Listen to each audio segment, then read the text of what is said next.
अस्सलाम वालेकुम एवरीवन, क्या हाल चाल है आप सबके? ठीक हैं, खैर खैरियत है।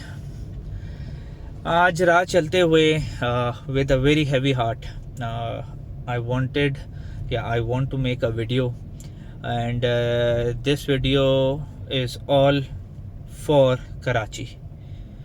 या to be very honest, I am 32 और 30 when I was 31 last year की बात है, जब I for the very first time planned to visit Karachi for Karachi. और ये मेरा पहला एक्सपीरियंस था। उससे पहले I just heard about it, और उससे पहले मतलब देखा जाए in the 90s and in the 80s क्या कुछ होता रहा है इधर में। I'm not here to debate. I'm not here to discuss anything related to politics. I don't want to talk about it. The thing is कि करोड़ों लोगों का शहर है, ठीक है, सिटी ऑफ लाइट्स कहलाया जाता है। बट अनफॉर्चुनेटली जो चीज़ें वहाँ पर हो रही हैं, ठीक है, वो उस सिटी ऑफ लाइट्स के टाइटल को मद्धम कर देती हैं। यह बिल्कुल सिटी ऑफ लाइट्स नहीं लगता, सिटी ऑफ क्राइम्स लगता है। और ये नहीं है कि वहाँ पे अच्छे काम नहीं होते, यस अच्छे काम होते हैं, अच्छे लोग वहाँ पे मौजूद हैं, मेजॉरिटी में मौजूद हैं। और उन अच्छाइयों को हम इन क्राइम्स के पीछे या इन बुरी चीज़ों के पीछे छुपा नहीं सकते। बट द थिंग इज़ कि वो थोड़ी सी तादाद में जो गलत हो रहा है वहाँ पर, ठीक है, वो हर उस अच्छाई के ऊपर हावी आ जाता है जो कि वहाँ पे हो रही है। मतलब वहाँ पे देयर इज़ नो डाउट कि पीपल आर वेरी गुड। जो मैंने एक्सपीरियंस किया, basically I visited with my family last year for around 15 odd days. और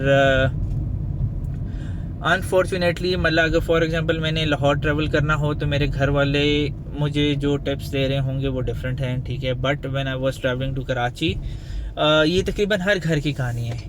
ये ना करना, वो ना करना, एहतियात करना, ग्रुप्स में चलना, अलहदा ना चलना, रात के और टाइमिंग्स में बाहर ना निकलना, ये हो जाए, अपने पास वैल्यूएबल्स को कैरी ना करना, ठीक है। अब ये वो चीज़ें हैं जो कि कहीं भी किसी ने ट्रैवल करना है शुड नॉट बी देयर, ठीक है।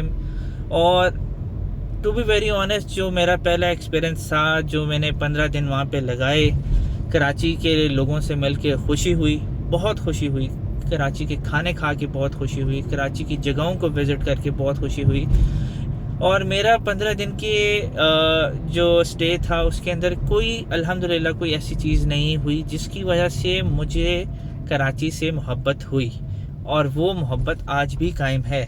बट द थिंग इज़ कि अनफॉर्चुनेटली आफ्टर अ ईयर और सो, जो आजकल वहाँ पे अंत मची हुई है या मचा के रखी गई है, ऑन पर्पस की गई है या वॉट एवर, आप देखें इस चीज़ को आप जिस मर्ज़ी लबादे में लपेट दें, ठीक है, मुझे उससे गर्ज नहीं है। मेरा कंसर्न कराची के लोग हैं, कराची के लोगों की सेफ्टी है, सिक्योरिटी है, उनकी खुशी है और उनकी इज़्ज़त है।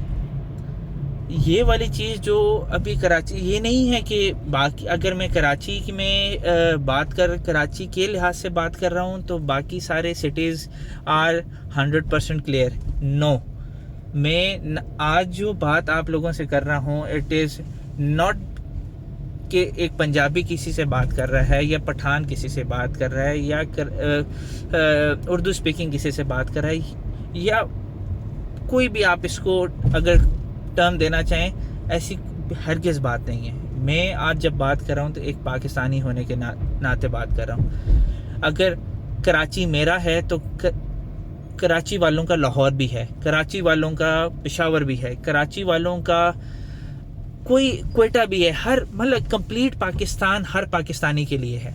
इसमें हम डिफ्रेंशिएट नहीं कर सकते कि ये उसका है, ये मेरा है, ये तो इसलिए बात कर रहा है क्योंकि ये इधर का रहने वाला है। नहीं, हरगिज़ नहीं। देखिए, बात ये है कि अगर कीड़े निकालने शुरू करें तो उसकी तो कोई हद ही नहीं है। अच्छी से अच्छी बात में भी आप कीड़े निकाल सकते हैं, निकालना चाहें, ये आपका अपना ज़र्फ़ है, ठीक है। अपना आपकी कॉम्पिटेंस है, ठीक है। अगर मतलब फॉर एग्जांपल आप ठीक ना करना चाहें, आप कीड़े निकाल दें, ठीक है, और बात को तेल पानी मिक्स करने की कोशिश करें, but in the heart of the heart जो ये हरकत करता भी है, ही या शी एग्जैक्टली नोज़ कि तेल और पानी को मिक्स नहीं किया जा सकता, आज जितनी मर्जी कोशिश कर लें, ठीक है। मुझे एक चीज़ की ये नहीं समझ आती कि कराची के लोगों की हिफाजत के लिए कौन है वहाँ पर।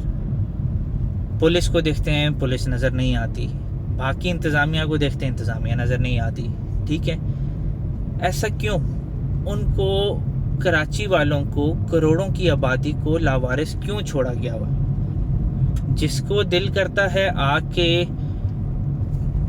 मतलब छीन के चला जाता है। वो ये नहीं देखता कि जिस बंदे से मैं छीन रहा हूँ उसके ओवरऑल हालात क्या हैं, उसने ये चीज़ जो मैं उससे छीन कर लेके जाने लगा हूँ, उसने कितनी मेहनत से वो चीज़ कमाई, कितनी मेहनत से वो चीज़ बनाई, ठीक है। और आज वो इस पोजीशन में है कि वो उस चीज़ को यूज़ कर रहा है, ठीक है। कोई बंदा या कराची वाले या कराची में आने वाले टूरिस्ट की भी बात की जाए, ठीक है, या कराची में रहने वाले तमाम पाकिस्तानी क्यों सेफ नहीं है, क्यों सिक्योर नहीं है, क्यों इस डर में वो हर टाइम रहते हैं कि अभी कुछ हो जाएगा, अभी कोई बंदा आएगा, टीटी निकालेगा, टीटी दिखाएगा और मेरी चीज़ लेकर चला जाएगा। और अब तो उससे भी हद कर बात हो रही है जो कि ज़्यादा गंभीर है, एंड दैट इज़ कि अब तो अगर आपके पास कुछ नहीं है तो आपको मार दिया जाता है। पहले एटलीस्ट ये हो रहा था, मतलब देखिए ना, अनफॉर्चुनेटली आज ये नौबत आई हुई है कि एग्जाम्पल ये दी जा रही है कि कुछ अर्सा पहले तक यार एटलीस्ट चीज़ें छीन के जाते थे, मारते नहीं थे, ठीक है। इस चीज़ को हम अच्छा समझ रहे हैं आज की तारीख में, और उसके जो कंपेयर में चीज़ आ रही है वो ये है कि यार आज तो वो मार के चले जाते हैं, पहले वाले तो फिर बेहतर थे, एटलीस्ट मार के नहीं जाते थे। मतलब आप खुद अंदाज़ा कर लें कि नौबत इस लेवल पे आई हुई है कि कंपैरिजन का लेवल आप चेक करें, और देना पड़ रहा है। और अपनी बेबसी को प्रूफ करने के लिए ये एग्जांपल दी जा रही है कि यार पहले जिंदा तो छोड़ देते थे, अब तो मार के जा रहे हैं। मसला ये है कि जब जिंदा छोड़ के जा रहे होते थे तब भी उनका कोई परेशान हाल नहीं था, और आज मार के जा रहे हैं तो तब भी उनका कोई परेशान हाल नहीं है। और सोने पे सुहागा ये होता है कि जब किसी को पकड़ लिया जाता है, किसी डकैत को, किसी चोर को, किसी वारदात डालने वाले को पकड़ लिया जाता है, तो अनफॉर्चुनेटली ये देखने को मिलता है कि उसी क्राउड में बेशुमार लोग वो होते हैं जो कि कहते हैं इसको मत मारो, खैर है, पुलिस के हवाले कर दो, इस तरह की बातें करते हैं, नोइंग फुली वेल कि यार अगर हमने इस बंदे को पुलिस के हवाले कर दिया तो कुछ भी नहीं होना। एक होता है ट्रक की बत्ती के पीछे लगाना, अनफॉर्चुनेटली कराची में तो अब ये हो रहा है कि ट्रक की बत्ती के पीछे भी नहीं लगाते, कुछ नहीं पता चलता कि वो बंदा कौन था, उसके ऊपर कौन सी FIR दर्ज की है, उस केस को कौन परसू कर रहा है, जो उसने हार्ड एंड मनी से कमाई की लोगों की बिलोंगिंग्स हैं वो वापस की, रिकवरी हुई, तहकीकात हुई, कुछ नहीं। पिन ड्रॉप साइलेंस भी क्या चीज़ होगी वहाँ पे, तो कुछ अलग किस्म की साइलेंस हो जाती है, ठीक है। मैं ये कहता हूँ कि वहाँ पे जो लोग खड़े ये कह रहे होते हैं कि मत मारो, क्यों ना मारो, मेरा सवाल ये बनता है कि यार मेरे घर वालों को मार दिया, मेरे घर वालों की चीज़ें छीन ली, मेरे घर वालों की इज्जत छीन ली, मुझे मारने की धमकी दे दी, ये सब कुछ किया, और आगे से मैं कुछ ना कहूँ उसे या कुछ ना मारूं, क्यों ना मारूं। बात ये है कि देखिए, सवाल उठाने वाले ये तो सवाल उठाते हैं, आज भी उठा रहे हैं कि कानून, और या आपको सजेशन दे रहे होते हैं कि यार कानून हाथ में नहीं लेना चाहिए। Yes I agree, I 200% agree कि कानून हाथ में नहीं लेना चाहिए, बट आप आवाम को या किसी भी बंदे को उस लेवल पे या उस नहज पर पहुंचने ही क्यों दे रहे हैं कि वो कल को कानून हाथ में ले। आप लोगों की फ्रस्ट्रेशन बढ़ने देते हैं, बढ़ने देते हैं, बढ़ने देते हैं और उस लेवल पे पहुंचा देते हैं जहाँ पे वो अपना मतलब फुली फ्रस्ट्रेटेड होता है। और जब वो अपनी फ्रस्ट्रेशन निकाल देता है या निकालने लगता है तो उस टाइम कहा जाता है जी आप कानून हाथ में नहीं ले सकते। तो मेरा सवाल कानून के रखवालों से है कि अल्लाह के बंदो, आप होते कहाँ पे हो फिर? जब ये सब हो रहा होता है तो तब आप कहाँ पर होते हो? आप ये नहीं कह सकते कि पावरफुल कुर्सी के ऊपर बैठ के आप हरगिज़ ये नहीं कह सकते यार कि हमें नहीं पता कैसे हो गया, या हम तहकीकात करेंगे, हम कोशिश कर रहे हैं। नहीं, ये चीज़ें आम आवाम बोल रही हो तो समझ में आती है। ये चीज़ कुर्सी पे बैठा बंदा जिसके पास फुल अथॉरिटी है वो कह रहा हो तो ये ज्यादती है। ये अगले बंदे की फ्रस्ट्रेशन बढ़ाने वाली बात है कि यार किसकी तरफ देखें। पकड़ लेते हैं, मारते हैं, एक्सट्रीम पे जाने लगते हैं। नहीं जाना चाहिए, मान रहा हूँ यार, पर अगले आप उस बंदे की फ्रस्ट्रेशन नहीं देख रहे जिसका सब कुछ लुट गया, जिससे सब कुछ ले लिया गया, और अगर नहीं उस मिला तो उसने उसे गोली मार दी। देखिए रिसेंट आपके पास एग्जांपल है मारने के लिहाज से, I am forgetting that individual's name, Allah उसकी मग़फ़िरत करे, उसके लवाकिन को सब्र जमील अता करे। उसकी कल को शादी थी, उसके घर वाली मतलब औरतें, घर की औरत जो होती है या कोई भी औरत होती है उसकी एक इज्जत होती है, और कोई भी एक अजनबी बंदा उसकी इज्जत पे हाथ डाल रहा हो तो खून खोलता है। और यही हुआ कि वो अभी कहीं से शॉपिंग करके वापस शायद आई हैं, रिक्शे से उतरी हैं तो एक साहब बहादुर आ जाते हैं, गन उनके ऊपर रखते हैं और उनसे कहते हैं, और ख़ुद अपने हाथ गंदे हाथों से उनको टच करके वो बेसिकली ज्वेलरी उतार रहे हैं, मतलब उनकी बिलोंगिंग्स उनसे छीन रहे हैं। ठीक है। और जब घर का वो जो लड़का है, रियली सॉरी मैं उसका नाम भूल रहा हूँ, और वो घर से बाहर निकलता है और जैसी ही उसकी नज़र अपनी घर वाली औरतों के ऊपर पड़ती है या अपनी माँ बहन के ऊपर पड़ती है और एक अजनबी के हाथ उनके ऊपर देखता है, तो कोई भी गैरतमंद बंदा होगा तो वो लपकेगा उसके ऊपर कि तुम्हारी ऐसी की तैसी, कि तुम्हारी मजाल कैसे हुई कि तुम मेरी घर की औरतों के ऊपर या मेरी माँ बहन के ऊपर हाथ रखो। और वो बेचारा बाहर निकलता है और अभी उसकी तरफ बढ़ता ही है, लपकता ही है, और उसी टाइम उसको पॉइंट ब्लैंक रेंज के ऊपर गोली मार दी जाती है। और उससे भी बढ़ के अफसोसनाक बात यह है कि गोली मार दी जाती है और वो वहाँ से चला भी जाता है। बाद में काउंटर मतलब पुलिस एनकाउंटर में उसे गोली मार दी जाए या वॉट एवर, अनफॉर्चुनेटली निकल कौन रहा है आगे से बंदा? निकल वो बंदा रहा है जो पुलिस का अपना बंदा है। मुझे ये एक चीज़ की नहीं समझ आती भाई, अगर एक बंदे ने एक गलती की है आपने उसे तंबीह कर दी, दूसरी की आपने तंबीह कर दी, तीसरी की यार तो उस पर भी तंबीह कर दी, एटलीस्ट चौथी पे उससे सज़ा क्यों नहीं दे रहे आप उससे कुर्सी ले लेना या उसको क्या कहते हैं उसकी नौकरी से उसे कुछ अरसे के लिए बर्खास्त कर देना, ठीक है, that is not the solution.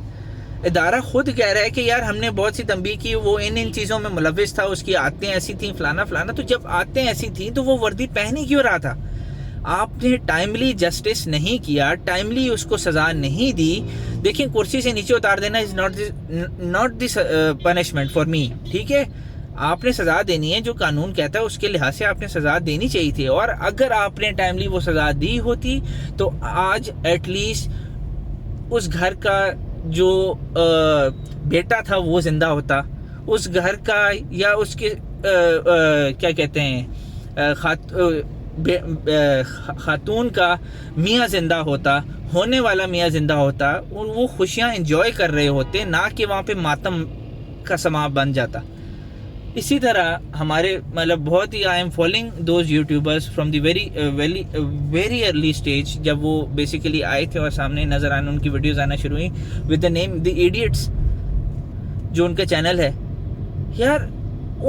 अब देखें, एक बंदा हलाल किसी को तंग नहीं कर रहा, हलाल की जस्तजू कर रहा है, अपनी घर वालों का पेट भरने के लिए एक एफर्ट कर रहा है। वो बाहर निकलते हैं, अपने घर के बाहर निकलते हैं, अपनी गली के अंदर खड़े होते हैं और एक वीडियो शूट कर रहे होते हैं, और आउट ऑफ द ब्लू 2 बंदे आते हैं या 4 बंदे आते हैं, मतलब कहने वाले स्नैचर्स आते हैं और उनको गन पॉइंट के ऊपर लूट के चले जाते हैं, उनका सारा इक्विपमेंट लूट के ले जाते हैं। ये कहाँ का इंसाफ है? और उनके पास सवाई ये कि अपनी एक स्टोरी भरे दिल भरी आंखों के साथ वो आपके सामने बस स्टोरी पेश करते हैं और उसके बाद बस, मतलब उनके एक आम बंदे के पास यही इख्तियार है, इससे ज़्यादा क्या इख्तियार। सेम गोज़ विद एक और है Abdullah, I think if I am not wrong, बुलोग्राफी या इस तरह का कोई उनका नाम है, आई एम फॉरगेटिंग। वो ही is also YouTuber, content creator है, ठीक है। अब वो भी घर से निकला है, ये रिसेंटली हुआ है, वो घर से निकला है अपना पेट पालने के लिए, अपने घर वालों के पेट पालने के लिए वो वीडियो शूट कर रहा है, ठीक है। और लोग आते हैं, उसका मतलब 4 लाख रुपए का कैमरा चोरी करके ले, चोरी क्या करके ले, चोरी तो एक अलग चीज़ें छीन के ले जाते हैं, ठीक है। और ये वो चीज़ें हैं जो रेनाउंड लोगों के साथ हो रही हैं, जो कि जानते हैं, ठीक है, कि अच्छा ये लोगों को जानते हैं। और इवन उस बंदे ने अपनी वीडियो में ही वो सेइंग कि यार आई टोल्ड देम कि यार मैं यार वीडियो बनाता हूँ, ये करता हूँ, यूट्यूबर हूँ, काइंडली ये मत करो।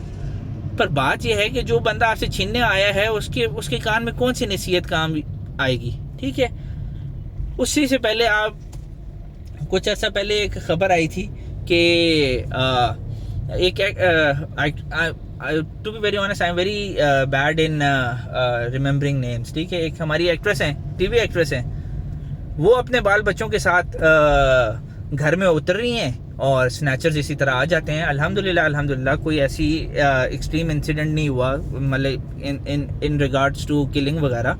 बट ये है कि कोई किसी को बख्श नहीं रहा भाई। एक होता है कैन पकड़ने, जो पकड़े जाते हैं उस टाइम आप उनकी शक्लें देखें, और जब वो आपको मारने या आपसे छीनने आए होते हैं तो उनकी उस टाइम की हालत देखें। फॉर मी माई हार्ट, मैं इस फीलिंग को नहीं बता सकता। अफसोस होता है। जिस कराची को मैं पिछले साल देख कर आया था, मैं ये नहीं कह रहा कि जब मैं गया था तो वहाँ पे सारे फरिश्ते रह रहे थे, प्रॉब्लम्स तब भी थी, मेरा एक्सपीरियंस अच्छा था, उस टाइम हालात अच्छे थे। तो अब एकदम क्या हो गया हमारे कराची को, मेरे कराची को क्या हो गया यार? कोई पुरसाने हाल ही नहीं है, कोई तो सुन ले उनकी भी। रियली मतलब standing ovation for all the people living in Karachi, no matter वो पठान है, पंजाबी हैं, उर्दू स्पीकिंग है, कोई भी हैं, all the people living in Karachi, hats off to them कि इन सब हालात के बावजूद वो वहाँ पे रोज़ाना बाहर निकलते हैं, नौकरियों के लिए निकलते हैं, मेहनत मजदूरी के लिए निकलते हैं, और अपने घर वालों के पेट पालने के लिए मेहनत करने के लिए निकलते हैं। स्टिल ये जानते हुए भी कि यार हमारे साथ ये चीज़ हो सकती है, कोई भी अननोन बंदा, कोई भी राह चलता बंदा आके टीटी रख के उनसे उनकी बिलोंगिंग्स ले लेते। और अब तो और ज़्यादा ख़तरे वाली बात है कि ना दो या आपके पास कुछ ना हो तो आपको गोली मार देंगे। मतलब अब ज़िंदगी भी ना रही, ज़िंदगी भी आपसे ले ली जा रही है, और ऐसे ले ली जा रही है जैसे ज़िंदगी की कोई कीमत ही ना हो। मेरी एट द वेरी एंड कहने को बहुत कुछ है, but in the very and ढेरों दुआएं तमाम कराची के बहन भाइयों के लिए जो वहाँ पे अपनी ज़िंदगी गुजार रहे हैं। अल्लाह उन सब को अपनी हिफाजत में रखें और हर तरह के शर से महफूज रखें। अल्लाह उनकी ख़ुसूसी मदद फरमाएं। और वहाँ के एट द वेरी एंड जो अथॉरिटीज़ हैं, आई लिटरली बेग यू, मैं हाथ जोड़ के आपसे दरख्वास्त कर रहा हूँ, काइंडली अपने लोगों की हिफाजत करें, अपने लोगों के लिए काम करें। जो ऑलरेडी आप कर रहे हैं वो भी चाहे करते रहें, बट उसके साथ एक और चीज़ ऐड कर लें और अपने लोगों की हिफाजत करना शुरू कर दें, अपने लोगों का दर्द बांटना शुरू कर दें, अपने लोगों के अंदर खुशियाँ वापस ला दें उनको। और यही लोग आप बाकी जो भी करना है कर लें, ठीक है। ये मैं गारंटी के साथ कह सकता हूँ यार कि आप उनके लिए काम करें, ठीक है। उनको नहीं गर्ज के यार आप कितनी कुर्सी पे बैठे हैं, किस कुर्सी पे बैठे हैं, क्या तनख्वाह ले रहे हैं, क्या खा रहे हैं, क्या पी रहे हैं। खुदा के लिए कराची वालों के लिए काम करें, उनकी खुशियाँ वापस उनको ला दें। Please make Karachi once again the city of lights. जिस नाम से वो जाना जाता है वो टाइटल उनको वापस दिला दें, ताकि ताकि वो भी खुश हो खुरम रहें, आप लोगों के ऊपर भी एक्स्ट्रा प्रेशर ना आए और ज़िंदगी वापस अपने सही नहज पे चलना शुरू हो जाए और कराची एक पीसफुल सिटी बन सके। पीसफुल सिटी होना, उधर के लोगों की खुशियाँ वापस आना, ये बहुत ज़रूरी चीज़ें हैं। Kindly do that. इंशाल्लाह मिलते हैं अगले व्लॉग में। अपना बहुत ख्याल रखें, ढेरों दुआएं आपके लिए, और इंशाल्लाह ताला चैनल को ज़रूर सब्सक्राइब कर दें और क्या कहते हैं, बेल आइकॉन पे ज़रूर क्लिक करें ताकि आपको रोज़ाना की अपडेट्स मिलती रहें। और in the very and comment section में ज़रूर नए टॉपिक सजेस्ट करें जिसके ऊपर मैं बातचीत कर सकूं, और अगर कोई कंसर्न है तो वो उसके बारे में मैं डिस्कस कर सकूं। इंशाल्लाह ढेरों दुआएं आप सब के लिए हैं। मैं आपको अपनी दुआओं में याद रखता हूं, आप मुझे अपनी दुआओं में याद रखें, और इंशाल्लाह ताला अपने अगले व्लॉग में मिलते हैं। Till then, over and out.